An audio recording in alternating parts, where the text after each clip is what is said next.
சரி, ஏதோ பெருசா நடக்க போது போல கதையில நிறைய விஷயங்கள்லாம் அடுத்தடுத்து வந்துகிட்டு இருக்கும்பொழுது, இப்ப கதிர்ராஜ் ட்ராக்ல ஒரு பெரிய பூகம்பத்தை வைக்க போறாங்க அப்படிங்கிறதுக்காக தான் அந்த டான்ஸ் ட்ராக்ங்கிறது மட்டும் நம்ம கொஞ்சம் கொஞ்சமா தெரிய ஆரம்பிக்குது. ஏன் அப்படின்னு பாத்தீங்கன்னா, ஒரு பக்கம் கதிருக்கும் ராஜிக்கும் இடையில ஒரு விரிசல் வரப்போதா, இல்ல ராஜியை எப்படி இங்க அனுப்புனீங்கன்னு தெரிஞ்சுக்கிட்டு பக்கத்து வீட்டுல இருந்து பிரச்சனை பண்ணி சண்டை போடுற மாதிரி ஒரு விஷயம் நடக்க போதா, அதுல குமரவேல் ரொம்ப நல்லவரா நடந்துக்கிறதும் அதனால என்ன பிரச்சனைகள் வரப்போதா அப்படிங்கிறதுக்கு முன்னாடி நம்மளுடைய ஒரு சின்ன ப்ரெடிக்ஷன் இது.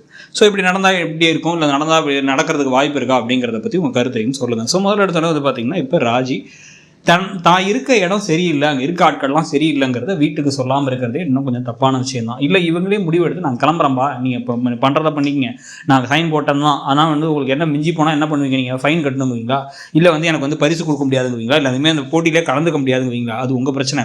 இவர் அந்த ஜட்ஜு அதை பிடிச்சிட்டு போதையில் அர்த்தராத்தில் கதவை தட்டுறாரு, இதை நான் யார்கிட்ட கம்ப்ளைண்ட் பண்ணுறது.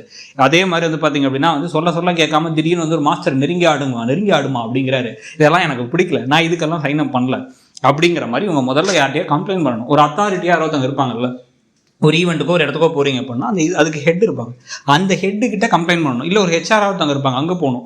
இல்லை எதுவுமே இல்லையா, நம்ம கிளம்பிடலாம் அப்படின்னு வாக் ஓவர் கொடுத்து கிளம்பணும். வாக் ஓவர் தர முடியாதுன்னா நான் போய் தான் தீருவேன் அப்படிங்கிறத சொல்லணும். அப்படிலாம் இல்லை, சின்ன விஷயத்துக்கு பயப்பட வேணாம் அப்படிங்கிறாங்க. அந்த ரூம்குள்ளே மொத்தமே 2 ஜட்ஜி தான் உட்காந்துருக்காங்க. உங்களை ஜட்ஜ் பண்ணி மார்க் போட போகிற ஒருத்தர் உங்களை தவறாக நடந்துக்க முயற்சி பண்ணுறதும் செல்ஃபி எடுக்கிறதும் அவருடைய நடவடிக்கைகளே சரியில்லை அப்படிங்கிறத கம்ப்ளைண்ட் பண்ணாமல் இருக்கிறதே தப்பு. இதை வீட்லேயும் சொல்லாமல் வேறு இருக்கும்போது இந்த சந்தோஷம் ஒருத்தர் கூட சேர்ந்து ஜோடி சேர்த்து ஆட விடுறாங்கல்ல, அந்த சந்தோஷ் எப்படி நடந்துக்க போகிறார் அப்படிங்கிற கேள்வியும் இருக்குது. ஏன்னா அவர் பார்த்தீங்க அப்படின்னா இவங்க கூட சேர்ந்து ஆடணுன்னா வாயெல்லாம் பல்ல ஹி அப்படின்னு சிரிச்சுக்கிட்டு இருக்காரு. அவர் எனக்கு உனக்கு பிடிச்சிருக்கு, நான் உன்னை லவ் பண்ணலான்னு இருக்கேன் அப்படிங்கிற மாதிரி ஏதாச்சும் பேசுகிறதோ, இல்லை பார்த்தீங்க அப்படின்னா கவலைப்படாதீங்க, நீங்கள் எப்படி தனியாக தானே வந்திருக்கீங்க, அப்புறம் என்ன நம்ம இங்கெல்லாம் சில் பண்ணி ஃபன் பண்ணுவோம், எல்லாருமே நாங்களாம் ஃபன் பண்ணுவோம், ரொம்ப பழைய காலத்து ஆளாக இருக்காதீங்க அப்படின்னு சொல்லிட்டு வசனங்கள் பேசி அந்த சமயத்தில் ராஜி கோவப்பட போகிறாங்களா அப்படிங்கிறது தெரியல. இதெல்லாம் இவ்வளோ விஷயங்களுக்கு இடையில கதிருக்கு இவங்க ஏதோ ஒன்று தப்பாக இருக்குது, அந்த கம்பெனி பேரை எங்கேயும் கேள்விப்பட்டதில்லை, இவங்கள்ட்ட கேட்டால் ஒரு மாதிரி யோசிச்சு பேசுகிறாங்க, தயங்கி பேசுகிறாங்க, ஃபோனை வைக்கிறாங்கிறதுனால ஒரு இடரா வண்டியை அப்படின்னு அங்கேருந்து மிதிச்சு வண்டியை தூக்கிட்டு இங்கே கிளம்பி வர, இங்கே பார்த்தா கரெக்டாக அவங்க பார்க்கும் பொழுது தான் ஜோடியாக இப்போ மேடையில் 2 பேரும் சேர்ந்து டான்ஸ் ஆடுறது, சந்தோஷம் ராஜியும் இருக்கிறத பார்த்து இவருக்கு பொசசிவ்னஸ் வரப்போதா, இவருக்கு பொசசிவ்னஸ் கடவுளை என்ன உங்க 2 பேரும் சேர்ந்து ஆடிட்டு இருக்காங்க அப்படிங்கிறத பார்த்துட்டு சரி இது போட்டி தான் இருந்தாலும் அந்த இடத்துல நான் இருந்தால் நல்லா இருக்கும்னு நினைக்கிறது அப்படிங்கிற மாதிரி பொசசிவாக அவங்க ஃபீல் பண்ணுறது.